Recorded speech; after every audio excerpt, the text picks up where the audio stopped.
광운대학교에서 재직하고 있는 김희교라고 합니다. 중미관계사를 전공했고요. 주로 한국의 중국 인식에 대해서 최근에 글을 많이 써오고 있습니다.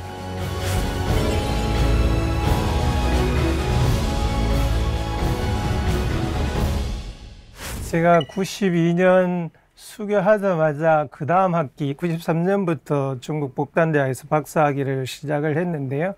그때 이미 중국은 정치, 경제, 군사적으로는 강대국이었지만 소비적인 측면에서는 여전히 아직은 막 계획개방을 하던 시기여서 저녁에 정전될 때도 많았고요. 상해 같은 대도시에서도 밤이 되면 깜깜할 수밖에 없는 그런 환경이었습니다.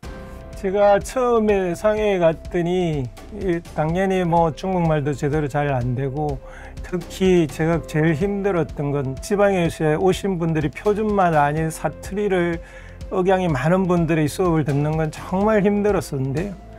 그 수업을 할 때 그중에 동급생 한 명이 중국말을 하시는 교수님 수업을 다시 표준어로 저한테 통역을 해주는, 그럼에도 불구하고 교수님도 같이 수업 듣던 학생들도 굉장히 그걸 문제 삼지 않고 당연한 것으로 우호적으로 받아들여서 굉장히 즐거운 마음으로 학교 생활을 할 수 있었습니다.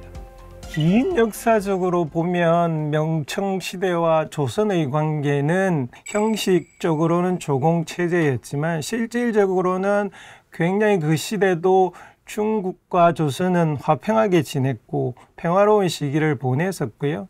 그런 전근대적인 불평등 관계는 근대로 넘어오면서 해체되었는데요.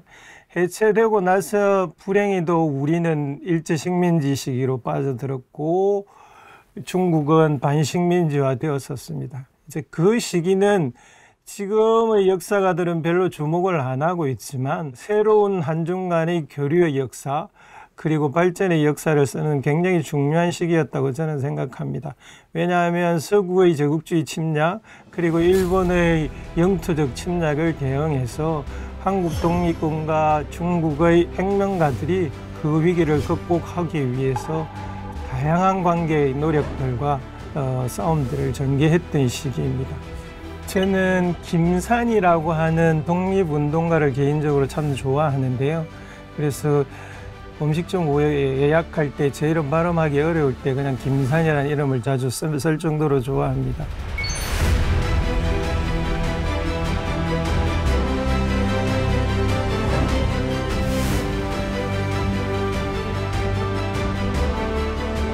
김산이라는 독립운동가가 알려진 계기가 릴 웨이즈라고 하는 에드가 스노우의 부인이신 분이 쓴 아리랑이라는 책에서 소개하면서 알려졌습니다.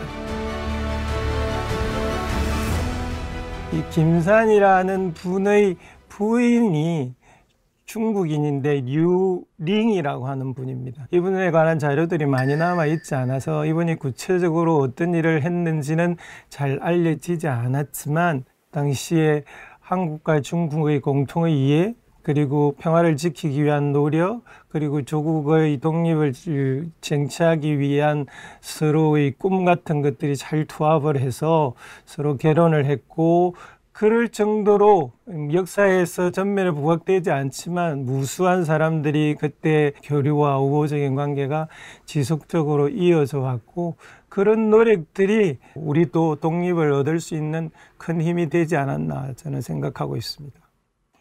예, 우리 지금 여론조사를 하면 중국에 대한 호감도가 굉장히 낮습니다. 저는 이것을 일시적이라고 봅니다만은 이것을 만들어낸 구조적인 요인들이 있습니다. 미국은 지금까지 중국과 잘 지내오다가 이제 중국과 디커플링 하겠다, 이제는 중국을 봉쇄하겠다 그렇게 나오고 있는 즉 새로운 질서를 구축하려고 하고 있는 상황이고요. 한국의 일부 언론, 일부 세력들은 미국의 편에 서서 중국을 배제하고 소위 신냉전 체제로 가자 이런 주장을 하는 분들이 계시고요.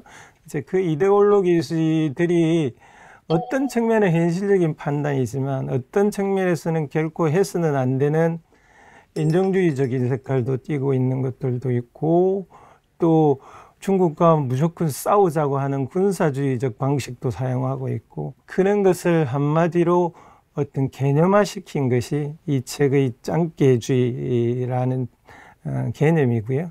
그것을 어떻게 바라보고 어떻게 대처해 나갈 거고 어떤 새로운 질서를 세울 것인가를 고민한 책이 이 책입니다. 어느 순간 모든 언론들이 중국에는 더 이상 크리스마스가 오지 않는다, 중국의 크리스마스가 사라졌다, 이런 보도들을 연일 해야 되더라고요. 그래서 저는 중국이 그럴 이유도 없고 그러지도 않을 텐데 라는 생각을 하고, 제가 실제 중국으로 바로 들어가서 정말 크리스마스가 안 왔나라는 것을 확인하는 작업들을 했던 것이 지금 기억에 남습니다.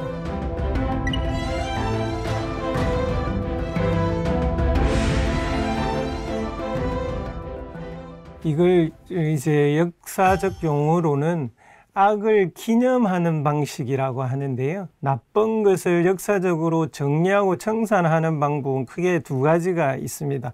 하나는 아예 지워버리는 방법이에요. 예를 들면 우리는 조선 총독부를 없애버리지 않았습니까? 그런 방식이 있고요.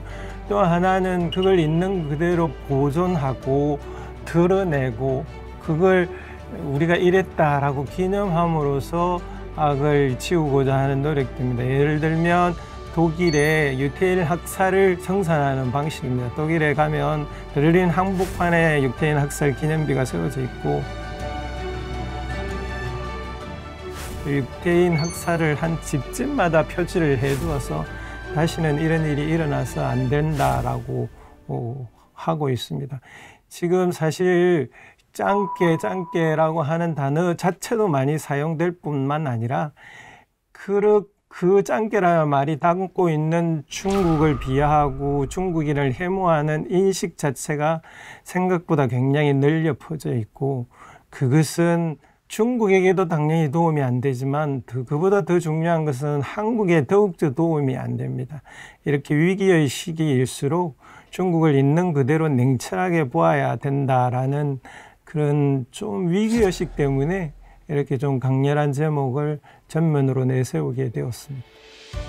예, 한정수교 30주년 진심으로 축하합니다. 빈말로 하는 것이 아니고요. 이 30년은 지난 5천년 역사를 돌이켜보면 유일한 뜨거운 평화의 시기였습니다. 이 뜨거운 평화의 시기를 앞으로 30년도 이끌어 가기를 바랍니다. 그렇게 하려면 우리는 차이보다 공통점을 더 이야기해야 되고, 충돌하는 지점보다 피해갈 수 있는 방법을 모색을 해야 됩니다. 그런 점에 있어서 지금 한국의 언론, 중국의 언론, 한국의 정치인, 중국의 정치인들이 모두 냉철하게 그런 관계를 중심으로 서로 머리를 맞대고 협력해야 될 시기라고 생각을 합니다. 감사합니다.